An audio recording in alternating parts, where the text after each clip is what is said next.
We actually do have a sub that we contract. A lot of our business originates in the Middle East, so we're set up we have a sub set up in the United Emirates in a free zone there, the Jebel Ali free zone. So the majority of our contracts, our international contracts, are contracted through that entity.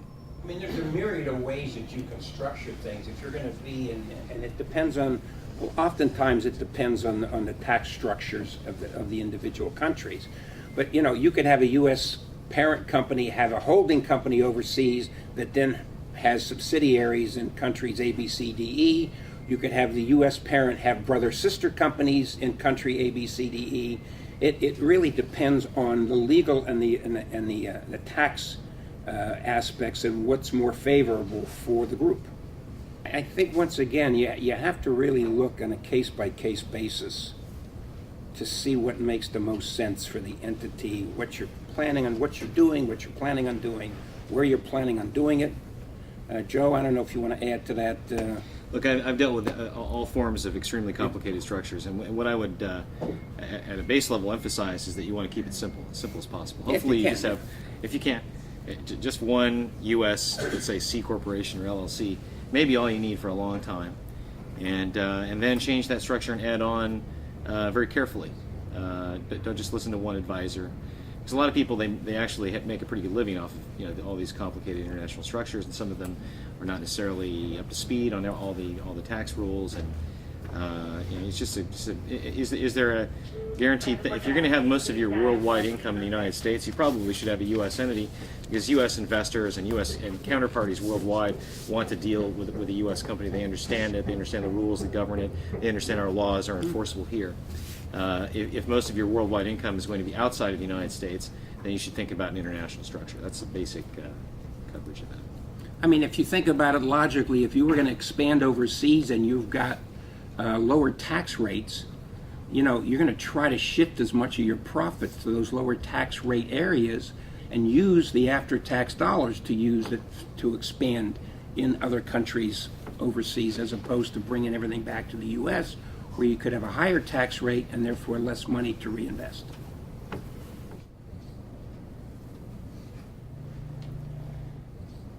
I think that people are careful to keep their servers in a low tax jurisdiction if possible, like a state that's not already announced that it's planning to tax all transactions there, because most of the other states will recognize that if the servers are located in that state, then they're not going to try to tax the transactions there themselves. And it may be even better if that were an overseas jurisdiction, as long as there's a tax treaty between the United States and that. In terms of physical location, you're talking about selling through a URL, so that's accessible worldwide. Other than that, I'd have to consult with my experts. The international community is having a difficult time in that area with VAT tax, and even here in the U.S. on sales tax. There's Amazon.com, which is in Nevada. They just lost a case here in New York, even though they had no employees here. They had no permanent establishment here, but they advertise in magazines and they sell to New York recipients that New York says, well, you don't have a physical presence here, but you have an economic presence. And if you have an economic presence here, we're going to tax you here. Understanding that all the states are looking for additional revenues, as are all the countries, I think you're going to see something akin to that going forward here, even in the international community, because they don't know how to deal. They're losing a lot of VAT tax because the servers are in Bermuda, for example, or the Cayman Islands, or the Isle of Man. So they're still wrestling with how to deal with that aspect. But I think you're going to find out that going forward, there's going to be more taxes paid in that situation than there are today. Undoubtedly.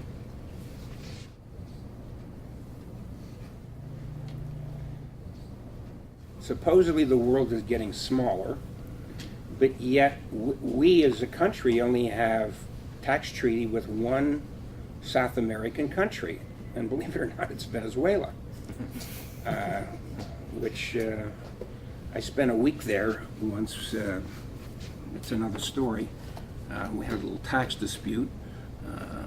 But the other countries like Brazil, which is a booming economy these days, we don't have a tax treaty with. So you have, you know, is there anything in the works? I understand we're having discussions with Chile, but no discussions with Brazil. So you know, on the one hand, people are trying to make international business easier, but I think on the other hand, you don't see the fruits of that in every area. Because, you know, when you have treaties, there's limitations on withholding taxes, which make it much easier that most of the taxes basically paid in the resident country as opposed to withheld here in the States and at a high rate and then sent over there. It could be 30%. You know, a lot of times it's 5%, or when it's like our UK, we deal with the UK, in certain instances 0, so that all the tax gets paid in the country that receives the dividends. So, you know, it's a hard question to answer. I mean, oftentimes too, it's you got a change in the government regime.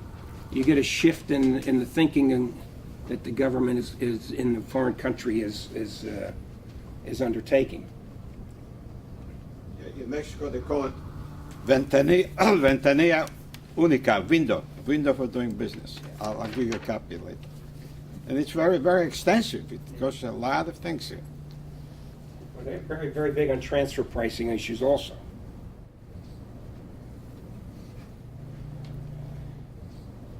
There's something called OFAC, which is the Office for Export Controls. The United States obviously has international sanctions on certain countries like Iran, other countries like Syria, Pakistan to a limited extent. So anytime you're dealing with a company that's doing any sales to any of those countries, you actually have to look through this very complex set of regulations and exemptions.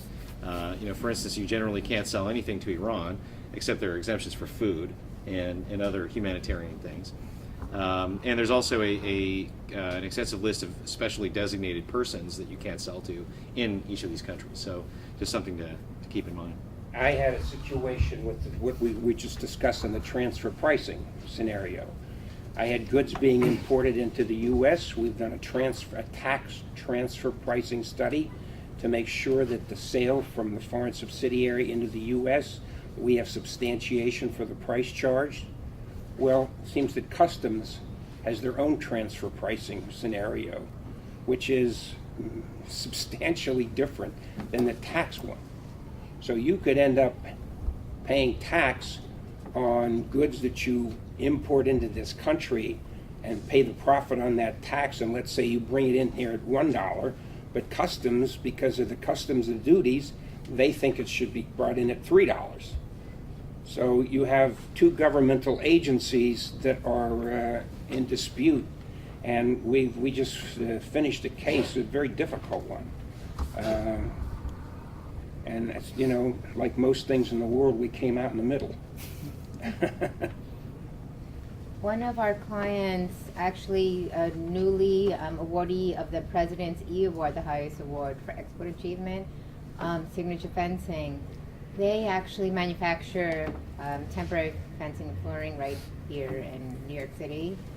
And basically, they have successfully been able to overcome some obstacles competing with foreign firms. And it was by the use of our advocacy office. And so the U.S. government actually has an office in D.C. that will advocate on behalf of U.S. firms who are competing on foreign projects. And so I think, you know, that's a resource that many U.S. companies aren't aware of. The U.S. government could advocate on your behalf to actually win an overseas project. Yeah, in my experience selling the blumetric system overseas, there's definitely one of the challenges is the willingness in other countries to adapt technologies, that especially technologies that kind of replace people, such as ours. Actually, in America, the argument of, you know, increases productivity, it saves you resources, is a great sales argument. It always flies. I'm German, personally, I'm from Germany, so in Germany, it's almost a taboo to even bring that up because labor laws are different, and, you know, generally the mentality is a little different, and it's not about hiring and firing people and just saving as much money in terms of human resources as possible. So I think it's a challenge in some countries to sell the system because of the willingness to adapt it, and because they can't or don't want to as easily let go of people. And then I also think that there is, quite frankly, I think there is a little, because I'm a foreigner myself, European, I've experienced that there is a little bit of skepticism in some countries towards American products and American technologies, and generally the American attitude of here we come, we're the best. And not everybody, especially in Europe, there are critics of American systems, and I think not everybody is like all over American products immediately. So there's a little bit of tentative skepticism. So it's not that, there are definitely challenges, I think, regarding culture and mentality in selling American technology these days. Don't like us anymore after the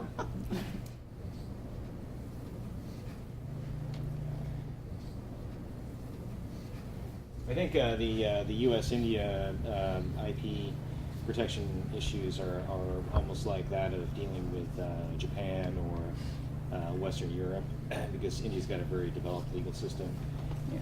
Prosecuting things will take longer, but they respect IP rights because they actually innovate a lot of things worldwide. In fact, they'll probably exceed us in patents in a couple of decades. I think that there's relative comparative advantages in different sectors. The biggest thing they have, the comparative advantage so far, has been large, educated IT workforce. That's why there's this business process and IT outsourcing that goes on out there. It's not like they're innovating all these new iPads and things that we're consumer-focused culture is always coming out. So I think there's still room for us to sell into India.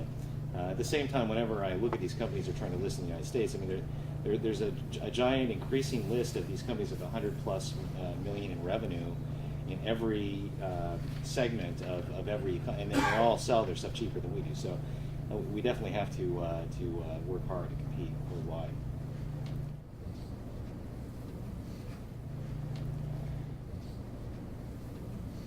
We've actually entertained the thought more than once. It just so happens that kind of the commercial resources and our core commercial resources are based here. We're based here, so it's we're not established here due to any particular tax advantage. Certainly not, or otherwise. We have counterparts in all over the world that we interface with, and we could easily, if we were physically located somewhere else, the principals and the core decision makers, in all likelihood, we would probably be established in that jurisdiction. We have a lot of partners, much like we went to Dubai to set up a subsidiary there. We have a lot of partners in other parts of the world who have expressed an interest in coming and incorporating here in the United States due to some perception of an added legitimacy or whatever. You might be in Hong Kong, you might be in India, you might be in Kuwait, and may want to come and establish a presence here. But clearly, if we take away anything from the discussion today from a tax perspective, there's clearly no real advantage to being here. We just happen to be here. You talk about commercial resources.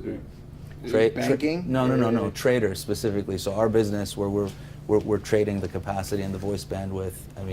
We're all based here. So personnel. It's personnel. Yeah. It's HR, frankly. And the personnel, when they do come here and they're not citizens, they have an estate disadvantage if they're going to be here long enough. Yeah. Where the exclusion for a non-citizen is a paltry $60,000. For a U.S. citizen, it's $5 million. When you die. When you die. Yeah. So, people come over here, and when you have people coming over here buying real estate in Manhattan, for example, we set up certain structures to prevent the estate tax situation from being a burden.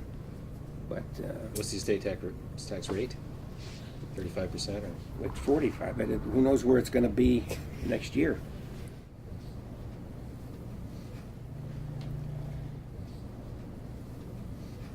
There are all these sort of default international trading rules that apply to just that. You're sending them your form of purchase order, them filling it out and sending it back to you. Then it comes under this thing called the Incoterms, which is an international treaty-based, set of rules on trade. So you can manage this in a cost-effective manner. So basically, if we treat it like the same transaction goes to a U.S. company, they're subject to our rules, and is that what you're saying? Yeah, pretty much.